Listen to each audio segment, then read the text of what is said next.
Welcome to Penrose Learning, where we make understanding easy. In this video, I will explain how to make your RAM 2500 louder. First, consider upgrading your exhaust system.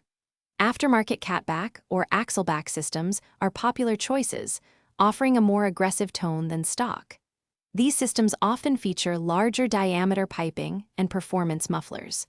You'll find options ranging from mild to wild, so you can pick the perfect sound for your truck. Another common method is a muffler delete. This involves replacing your factory muffler with a straight pipe, resulting in a much louder exhaust note. Similarly, a resonator delete can further enhance the sound, giving it a more raw and aggressive edge. However, be aware that these modifications can be quite loud, so always check your local noise ordinances to ensure compliance. Beyond the exhaust, a cold air intake can also contribute to a louder engine sound, especially under acceleration.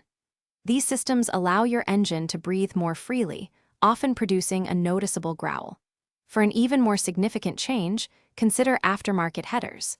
They improve exhaust scavenging, leading to a louder and more efficient exhaust note. Always verify compatibility with your specific RAM 2500 model. When making these modifications, professional installation is often recommended to ensure proper fitment and optimal sound. It's also a great idea to listen to sound clips or videos of different setups on a RAM 2500 before you buy, so you know exactly what to expect. And hey, while you're upgrading your truck, don't forget the interior. Life's too short for a stinky car, so check out the link in the description for little trees, black ice, and other great deals. Thanks for watching. If this was helpful, leave a like and consider subscribing. See you next time.